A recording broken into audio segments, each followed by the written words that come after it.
একদম দোকানে যেমন ম্যাঙ্গো ফুটি হয় ঠিক সেই রকম কালার, আর টেস্ট অসাধারণ।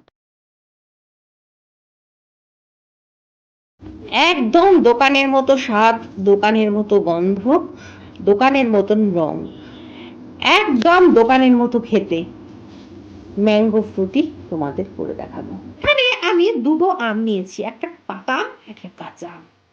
এবার দুটো আম আমি ভালো করে ধুয়ে কেটে নিয়েছি। এপাশে পাকা আম রেখেছি, এপাশে কাঁচা আম। আর এই আমের মধ্যে আমি দিয়ে দিচ্ছি পরিমাণ মতো জল।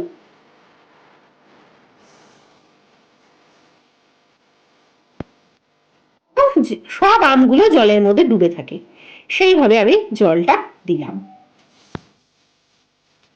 আমি গ্যাসে বসিয়ে ঢাকনা চাপা দিলাম। প্রায় 4 থেকে 5 মিনিট পর ফিরে দেখো আমগুলো একদম গলে গেছে। একটা কাঁচা আম আমি দেখালাম কেটে, গলে গেছে। প্রত্যেকটা আম আমার গলে গেছে। এবার এটাকে নামিয়ে নিলাম। একটা বাটিতে আমি চিনির রস করে নিচ্ছি। বাটিতে আমি দিয়ে দিলাম পরিমাণ মতো জল। আমি 250 মতো জল দিয়েছি। আর দিয়ে দিলাম 5 চামচ মতো চিনি। এবার আমি এটাকে ভালো করে ফুটিয়ে নেব, যেন চিনিগুলো একদম গলে যায়। এইভাবে ফুটিয়ে নেব। চিনিগুলো এই অবস্থায় কিন্তু নাড়াচাড়া করতে হবে, না হলে তলায় ধরে যেতে পারে। চিনিগুলো যেই গলে যাবে আমার চিনির রসটা একদম রেডি হয়ে যাবে। আমার চিনির রসটা একদম রেডি হয়ে গেছে। চিনির রসটা রেডি হয়ে গেছে, এটাও আমি এবার নামিয়ে নেব। আমার দুটোই খুব ঠান্ডা করে নিতে হবে। প্রায় 1 ঘন্টা অপেক্ষা করতে হবে ঠান্ডা হওয়ার জন্য। আমটা সেদ্ধ করার পর আমটা এবার ঠান্ডা হয়ে গেছে। প্রায় 1/2 ঘন্টা পর আমি এটাকে একটা মিক্সার জারে দিয়ে মিক্স করে নিচ্ছি। মিক্স আমার একদম হয়ে গেছে মিক্সারটা। দেখো এবার আমি এটাকে ছেঁকে নিচ্ছি একটা ছাঁকনির সাহায্যে। তোমরা অবশ্যই একবার বাড়িতে এটা ট্রাই করো। একদম দোকানের মতন ফ্রুটি, কোনো রং ছাড়া আমি এই ফ্রুটিটা তৈরি করেছি। আমার কাছে আরো কিছু সেদ্ধ করা আম ছিল যেটা আমার মিক্সার জারে ধরেনি, সেটা আমি মিক্স করে নিচ্ছি। এবার হাড়ের মধ্যে আমি ঢেলে দিলাম। এবার আমি এটাকে মিক্স করে নেব। এটা আমার মিক্স করা হয়ে গেছে। এটাকেও আমি ছাঁকনির সাহায্যে ছেঁকে নিচ্ছি।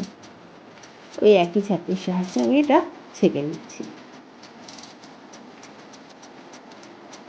অসম্ভব টেস্টি হয় এই ম্যাঙ্গো ফ্রুটিটা।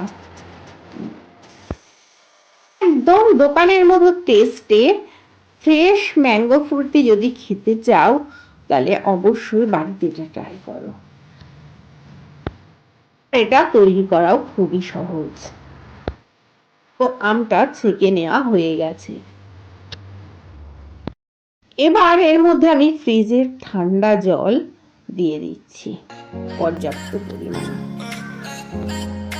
এবার আগে যে ম্যাঙ্গো পিকটা ছেঁকে রেখেছিলাম সেটাও একসাথে মিশিয়ে দিলাম।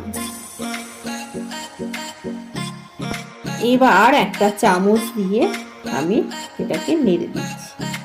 দেখো একদম দোকানে যেমন ম্যাঙ্গো ফুটি হয় ঠিক সেই রকম কালার, আর টেস্ট অসাধারণ। যে গ্লাসটাতে আমি ঢেলে দেখাচ্ছি। এবার এর মধ্যে আমি কয়েক টুকরো বরফ দিয়ে দিচ্ছি।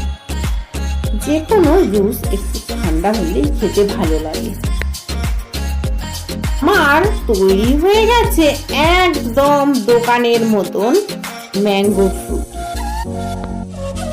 তোমাদের ভিডিওটি ভালো লাগলে অবশ্যই লাইক ও শেয়ার করো, আর নিচে সাবস্ক্রাইব করে দাও, আর পাশের বেল আইকনটিতে ক্লিক করে দাও। কমেন্ট বক্সে লিখে জানাও তোমাদের মতামত। তোমরা আমাকে ফেসবুক পেজে ফলো করতে পারো, যার লিংক নিচে ডেসক্রিপশন বক্সে